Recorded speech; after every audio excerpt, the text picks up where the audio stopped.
Pronto aí, pessoal? Fazer silêncio, virar para frente, prestar atenção aqui. Então, para quem não me conhece, sou o Pedro, professor de filosofia. Vamos trabalhar juntos aí com esse conteúdo ao longo do ano. Alguém aqui já foi meu aluno? Não, né? Então, vou desejar para vocês aí as boas-vindas. Espero que a gente possa... Acho que você conhece, né? Sua mãe, né?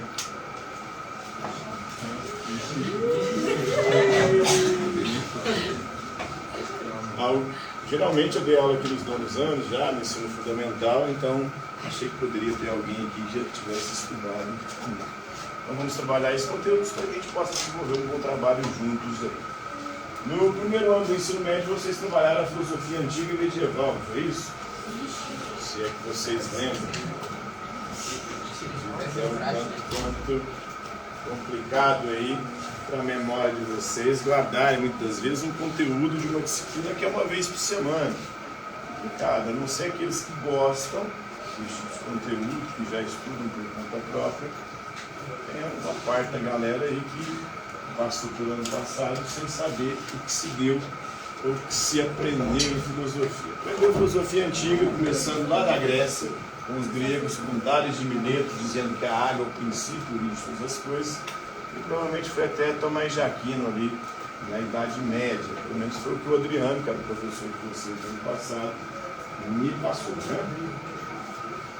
Hoje, né, ou neste ano, no segundo ano do ensino médio, a gente vai trabalhar a filosofia moderna. A filosofia que se desenvolve do século XV até o século XVIII. Um período da história aí, chamado de Idade Moderna. A Idade Moderna tem início, segundo alguns historiadores, em 1453, com a queda de Constantinopla, quando os turcos otomanos dominam aquela região e destrói o Império Bizantino, que é o Império Cristão Oriental. Esse império tinha surgido ali na divisão do Império Romano. No fim do Império Romano, em 476, um pouco antes ali, havia ocorrido a divisão entre o Império Romano do Ocidente, que tinha sede em Roma, e o Império Romano do Oriente, que tinha sede em Constantinopla. Constantino, que era o imperador romano daquela época. Depois esse império se estendeu por toda a Idade Média no Oriente, e em 1453 os turcos otomanos, os muçulmanos, tomaram Constantinopla, e aí as rotas que iam para o Oriente buscar as especiarias começaram a encontrar dificuldade. Rotas que saíam geralmente da Itália, ali dos portos italianos. Veneza, Florença, ali, aquelas regiões. Dali saíam os navegadores que iam para o Oriente buscar as especiarias. Então essa rota agora estava complicada e os europeus começam a buscar outras rotas. E nesse contexto estava se desenvolvendo uma grande potência marítima. Quem foi a primeira grande potência marítima europeia? Sabe? Inglaterra vai virar bem depois, né? Inglaterra e França em um período posterior ali, chamado de neocolonialismo. A primeira grande potência marítima europeia foi Portugal, né? Portugal que é o primeiro país, vamos dizer assim, a se formar, o primeiro Estado-nação moderno. Ele vai se desenvolver e se formar após a Revolução de Aves, que é uma revolução que ocorre em Portugal, colocando uma dinastia no poder, instaurando o primeiro poder absolutista na Europa. O que foi o absolutismo, vocês lembram? Poder absoluto. Poder absoluto concentrado nas mãos dos reis. Isso foi muito importante no processo de formação dos estados modernos, porque o rei, ao concentrar os poderes em sua mão, ele vai nivelando de alguma forma dentro dos seus territórios, estabelecendo leis e regras que vão permitir o desenvolvimento posterior daquele sistema que hoje nós chamamos de capitalismo, né? E vai ser nesse contexto da filosofia moderna, da Idade Moderna, que uma nova ciência vai surgir. A primeira forma ali rudimentar de ciência que se desenvolveu foi a partir dos gregos. Os gregos, lá com Tales de Mileto, depois Sócrates, Platão, Aristóteles, eles vão buscar dar respostas racionais para os fenômenos. Até então, todos os fenômenos que cercavam o ser humano eram explicados através das religiões, através de Deus, dos mitos, de explicações sobrenaturais baseadas na fé. A filosofia é a primeira tentativa de explicar as coisas de forma racional, ou seja, usando a razão e não a fé. De forma natural, buscando a explicação na própria natureza e não no sobrenatural, não na ação de Deus ou dos deuses. A filosofia ela começa, ou é a primeira tentativa de explicar as coisas de forma racional. Então, essa é a ciência chamada de ciência antiga.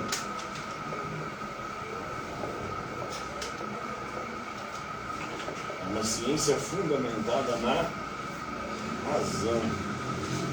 Para os antigos, a resposta para tudo está na razão, pelo menos entre os gregos e depois também um pouco com os romanos.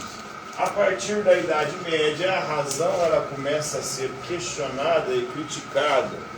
Então, a ciência antiga que era a filosofia, por excelência, ela vai rivalizar com a ciência medieval. A ciência medieval, pelo menos aquela desenvolvida na Europa, ela vai questionar as explicações racionais e vai buscar explicação muito mais onde? Na fé. A principal ciência medieval que vai ser desenvolvida, com pensadores como Santo Agostinho e São Tomás de Aquino, será a teologia. Eles tentam explicar tudo a partir de quê? De Deus, da fé, da religião. Deus é aquele que explica todos os fenômenos, porque Ele é o autor e criador de todas as coisas. A nova ciência moderna, ela vai criticar essa perspectiva teológica ou teocêntrica, que coloca Deus no centro. Essa nova ciência moderna, ela vai buscar inspiração lá nos gregos, mas vai desenvolver um complemento para a razão. Os gregos, através da filosofia, elaboravam teorias para explicar as coisas, teorias racionais e naturais. Mas agora, os modernos vão adicionar um elemento, que é a experiência. Não adianta nada você ter uma teoria racional e natural, mas essa teoria, através da experiência, ela não for comprovada. Então é a experiência que vai comprovar se uma teoria racional ela se confirma na realidade ou não. Então aí nós temos a nova ciência moderna. É uma ciência que tem dois fundamentos.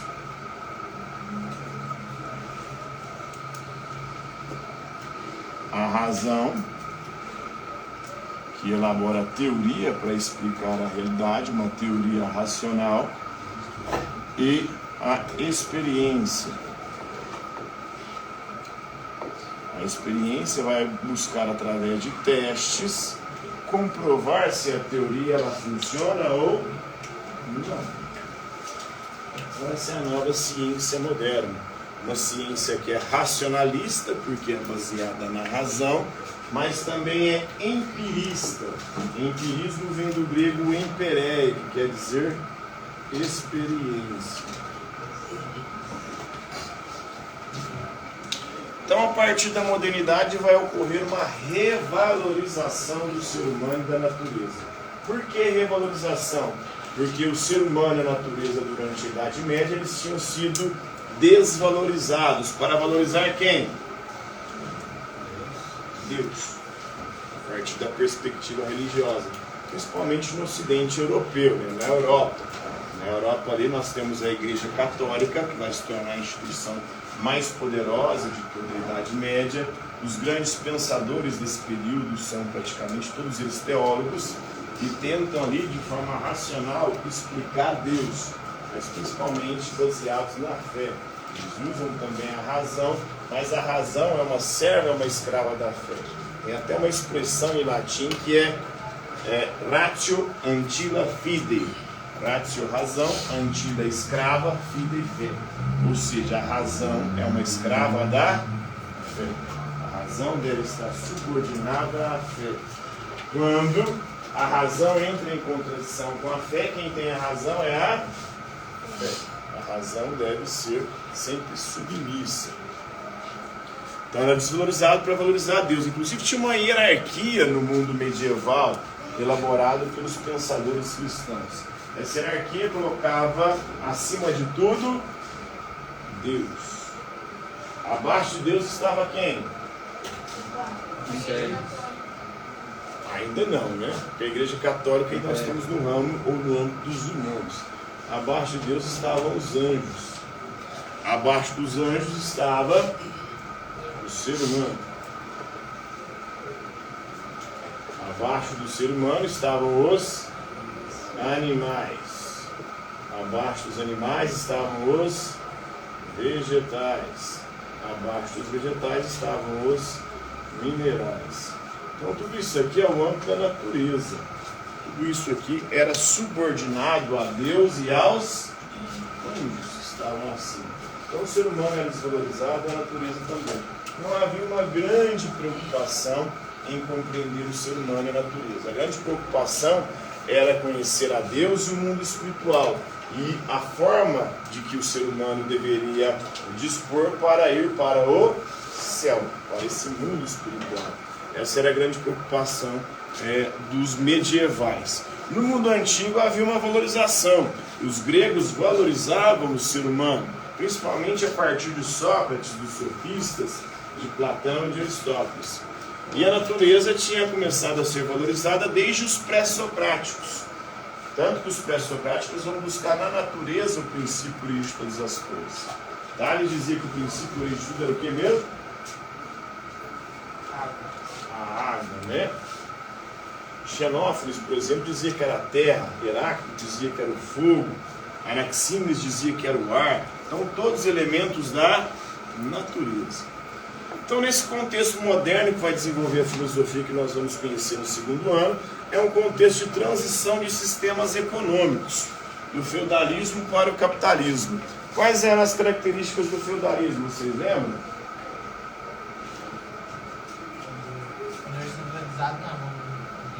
Não, é o absolutismo, né? O absolutismo é um processo de transição para a modernidade.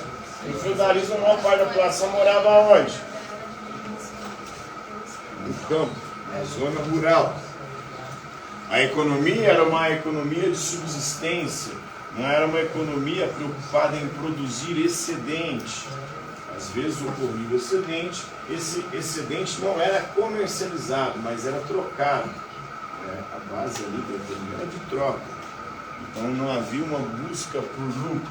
Apesar que dentro do feudalismo tinha um grupo social que vai ascender e depois vai se tornar o grupo mais poderoso dentro do sistema capitalista. Que grupo que era esse? Que lá no feudalismo, na Idade Média, já começava ali a se desenvolver, principalmente com o comércio com o Oriente, buscando as especiarias.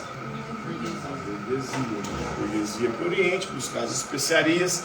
Entre as especiarias nós tínhamos ali especialmente temperos, né? Pimenta, noz, né? Canela.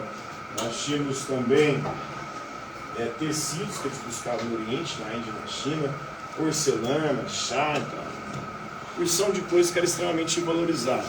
Então, mas a maior parte da população morava no campo, nos feudos, onde tinha o senhor feudal, que era o dono das terras. Ele tinha os camponeses, servos, artesãos, que trabalhavam todos dentro desse sistema e todos no sistema na zona rural.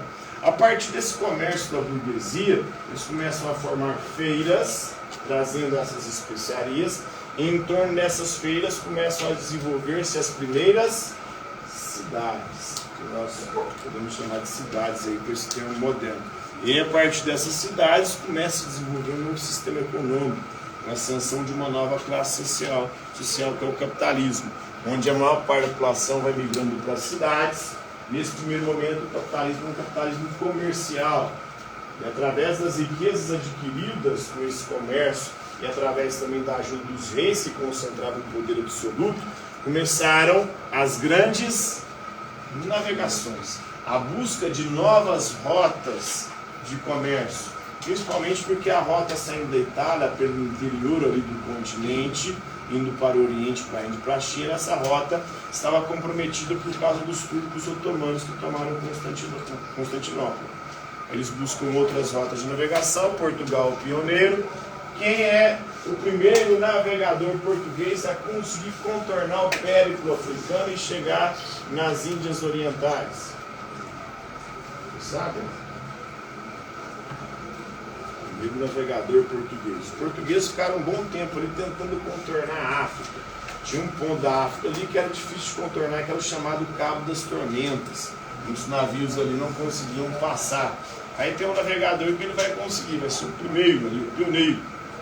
Consegue atravessar esse Cabo das Tormentas, muda o nome do Cabo das Tormentas para Cabo da Boa Esperança, vai nas Índias Orientais, chega lá, estabelece comércio, enche os navios de especiarias e volta para Portugal.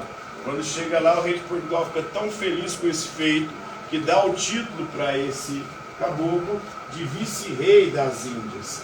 Desde então esse caboclo é vice, né? Inclusive o time herdou essa tradição e continua sendo vice até hoje. E quem que é? Vasco da Gama, né? Apesar de que nem vice o Vasco tem sido ultimamente, né?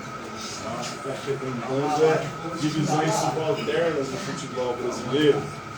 Não consegue chegar nem nas finais do Campeonato Carioca mais, então é difícil para o Vasco. Então é a época do capitalismo comercial. A principal fonte de lucro é o comércio. Comércio com as Índias, que antes iam por dentro, saindo da Itália, por isso que a Itália era, nessa época, ainda a região mais rica, mas depois Portugal, com as grandes navegações, 1498, o Vasco da Gama chega lá, depois em 1500, Pedro Álvares Cabral chega no Brasil. Em 1492, os espanhóis, com um navegador italiano, Cristóvão Colombo, chega na América. Então é um contexto ali de conquista da América e novas rotas comerciais também, através da expansão marítima. E na América eles vão achar prata, ouro, e vão usar também para plantar ali, especialmente no Brasil, nesse primeiro momento, a cana-de-açúcar, para explorar o açúcar, né? Esse é o capitalismo comercial, essas são as rotas comerciais, as novas rotas comerciais com a América e outras rotas também para as Índias. Né? Temos a formação dos estados nacionais modernos através do absolutismo, com a concentração do poder nas mãos dos reis. Eles vão adotar medidas econômicas chamadas de mercantilismo. O que foi o mercantilismo? Vocês lembram? O mercantilismo foi uma medida econômica instituída pelos reis com poderes absolutistas. Eles ali controlavam o comércio. Eles estipulavam ali metas, principalmente para manter a balança comercial favorável. Então, um país, para ser rico, ele tinha que exportar mais do que importar. Porque vendendo mais, ele teria mais lucro. E quando ele importa, ele está gastando. E tinha a política também do metalismo, né? Eles preocupavam-se em acumular metais preciosos, porque isso era um sinal e um fenômeno aí, uma característica de riqueza. Então, buscavam sempre pedras e metais preciosos e buscavam manter a balança comercial favorável com muito controle do rei sobre o comércio, né? Então as grandes navegações, já falamos, houve uma expansão comercial marítima, houve a descoberta da América, começa a se explorar ali o litoral africano também, principalmente por Portugal, depois Inglaterra e França vão expandir ainda mais isso, tanto sobre a África quanto sobre a Ásia. Ocorreu também aí a reforma protestante nesse contexto. Em 1517, Martinho Lutero vai publicar suas 95 teses contra a Igreja Católica, questionando ali todo o poderio e toda a concentração de poder religioso que acontecia na Igreja Católica. As principais contestações vão versar aí sobre a fonte da salvação. Para a Igreja Católica, tanto a fé quanto as boas ações são fundamentais para que alguém seja salvo. Martinho Lutero vai focar somente na fé, sola fide, ou seja, só a fé salva. As boas ações ali são consequências da fé. Então a fé é o fundamental na perspectiva dos protestantes. A Igreja Católica compreendia que pessoas que praticavam boas ações e não tivessem conhecido a Deus, não tivessem fé, poderiam ser salvas. Para a perspectiva cristã protestante, sola fide, só a fé salva. E sola escritura, a única fonte de revelação é a Bíblia, a Escritura Sagrada. Os católicos têm 3 fontes diferentes. Para eles não é só a Bíblia é uma das fontes, mas tem a tradição, né, da igreja e tem o magistério também. A igreja, com seus bispos e teólogos, quando se reúnem em concílio, ela pode estabelecer artigos e dogmas de fé. Então, a Reforma Protestante, Martinho Lutero, nas suas 95 teses, vai criticar principalmente esses aspectos e criticar também o comércio religioso, a simonia, né, e a venda de indulgências. Na época em que Martinho Lutero viveu, a Igreja Católica fazia comércio de artigos religiosos. Venderam tantos pedaços da cruz de Cristo, onde a Cristo haveria sido crucificado, que dava para construir a Arca de Noé. Tinha também a venda de cargos religiosos, tinha a indulgência, que era a troca de dinheiro, né, ou de doações para a igreja. Em troca disso, a igreja concedia o perdão dos pecados, que eram as indulgências. Então, era tudo isso que o Martinho Lutero estava criticando na Reforma Protestante. Depois vem Calvino e vem outros reformadores, e a formação aí dessas trocentas mil denominações cristãs que temos hoje. Começa tudo com a Reforma Protestante. Hoje tem cerca de 100 mil denominações cristãs diferentes. Até esse momento, até a Reforma Protestante, existiam só 2 grandes denominações cristãs. A Igreja Católica, que era a Igreja Ocidental, e tinha a Igreja Oriental, chamada Igreja Ortodoxa. Essa havia separado da Igreja Católica em 1054, lá na Idade Média. A partir da Reforma Protestante, o cristianismo virou isso que nós vemos hoje, onde cada esquina abre-se uma igreja diferente, né? É um contexto aí, desenvolvimento do humanismo, o foco vai ser o ser humano, não mais Deus, não mais o mundo espiritual. Desenvolvimento da ciência natural, baseada na razão e na experiência. Temos o Gutenberg, que vai inventar a imprensa, os tipos móveis ali, e há uma nova forma de divulgação das ideias. Até então, na Idade Média, para poder, por exemplo, produzir uma Bíblia, tinha que ser copiada toda ela à mão. Tinha até os monges, chamados monges copistas. Os mosteiros, eles ficavam copiando não só a Bíblia, mas como os escritos de pensadores do mundo antigo.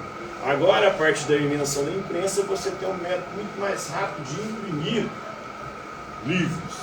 A Bíblia vai ser um desses livros, o mais impresso de todos os tempos. Isso vai permitir uma maior divulgação das ideias. A maior parte da população na Idade Média era analfabeta. Por isso que a Igreja Católica muitas vezes usava imagens, porque era a forma de catequizar o povo analfabeto. A partir da modernidade, boa parte da população passa a ser alfabetizada e agora ela passa também a ter a possibilidade de ler. E ler inclusive a Bíblia, que vai ser o livro aí mais famoso, mais impresso. Há uma querela, uma disputa aí sobre o centro do universo. Na Idade Média, baseado na Bíblia, eles acreditavam no geocentrismo. O que é o geocentrismo, você sabe? Geo. Teocentrismo é Deus. Geo é a terra do centro, né? Exatamente. Porque era baseado na Bíblia. Inclusive tem vários trechos bíblicos que dão a entender que a Terra era o centro do universo. E se a Bíblia é a palavra de Deus, a palavra de Deus não é. Então errados são os cientistas. Por isso, muitos deles foram perseguidos. Inclusive um foi morto. Jordano Bruno foi levado para a fogueira. O outro foi preso e obrigado a renegar as suas teses, como Galileu Galilei. Porque defendiam o heliocentrismo. Não era a Terra o centro do universo, que era o Sol. Há uma transição do teocentrismo para o antropocentrismo.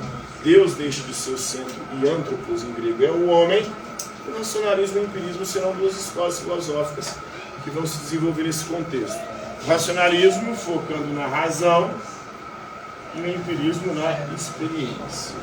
Então, isso é um pouquinho aí do que foi a modernidade, o contexto histórico da filosofia e dos filósofos que a gente vai estudar ao longo desse ano, beleza? Entenderam aí? Tranquilo? Favorável? Então, por hoje é isto.